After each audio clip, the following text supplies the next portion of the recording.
Hey, what's up everyone? Welcome to 90 Day Fiancé latest news.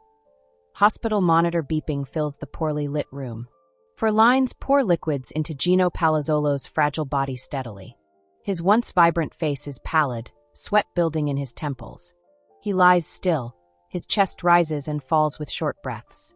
Beside him, Jasmine Pineda sits curled up in an uncomfortable medical chair with hands securely around his. Her fingers shake as she thumbs his palm, a subconscious comfort gesture. Though who needs it more, her or Gino, is not obvious. She had always fought like hell.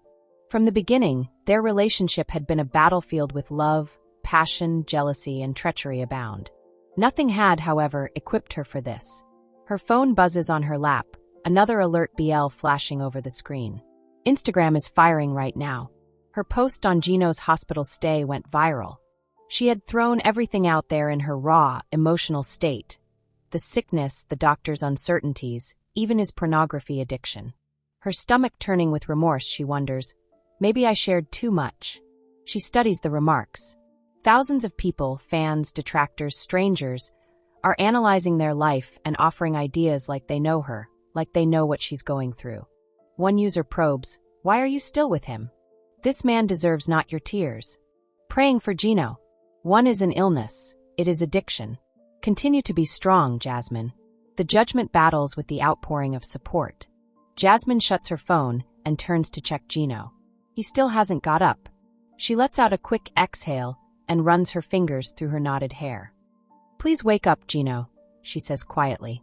"I have no idea how to do this without you." Their Michigan residence now resembled a war zone. Their conflict had been intolerable, the atmosphere heavy with unsaid charges. For weeks, Jasmine knew something was not quite right. Gino had been evasive and detached. Spending more time on his phone, he turned the screen aside every time she entered the room. Jasmine was not foolish. She was aware of the warning signals. She had faced him at last one evening. "What are you hiding?" She had insisted, crossed her arms, eyes blazing into his.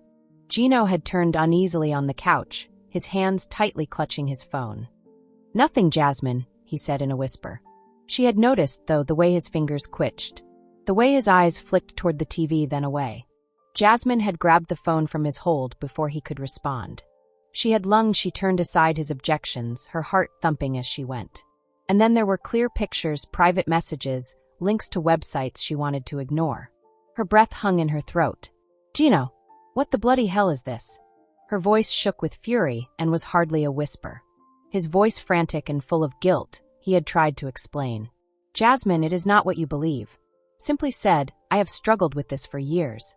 It does not follow that I love you less." How could she, however, trust that? She had packed her bags that evening, poised for departure. She had stopped, though, something within of her.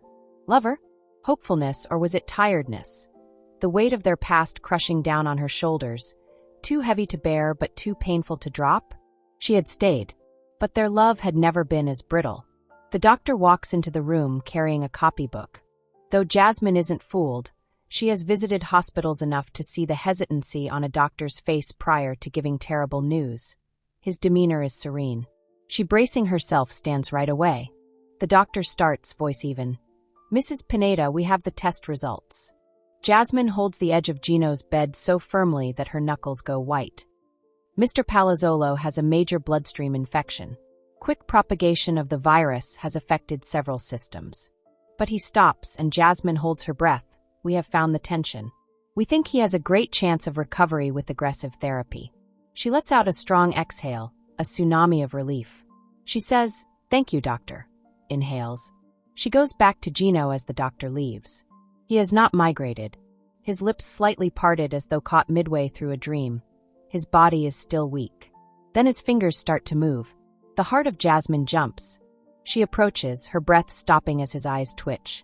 His eyelids open gradually and painfully. Though they are hazy and unfocused, they end up on her. "Jasmine?" His voice is just barely more than a breath, rough. She starts to blink with tears. She nods fast, gripping his face. Her voice quivering. "You're in the hospital," she informs him. "You got rather sick, but the doctors say you will be fine." His throat is dry and he swabs hard.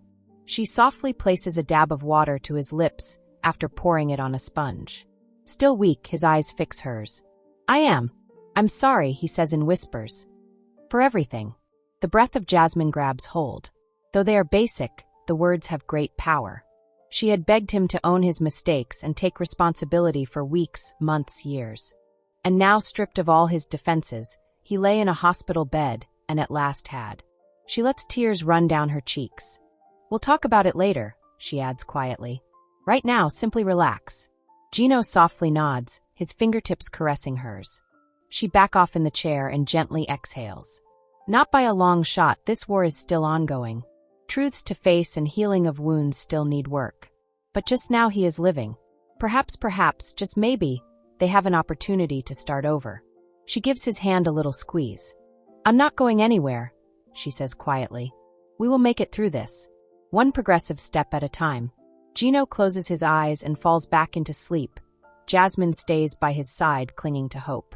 Gino is seated on their couch, hands closed on his lap. Terribly tired, terribly worn, he now looks better, lived. Beside him, Jasmine is surfing her phone. They still are reconstructing. Sessions of therapy. Challenging dialogue. Not comfortable silences. Though they are trying, healing is complicated. Jasmine turns to observe his face. Are you glad you still live here? She asks with a soft voice. Gino looks at her, truly looks at her, and for the first time in a long time his smile finds his eyes.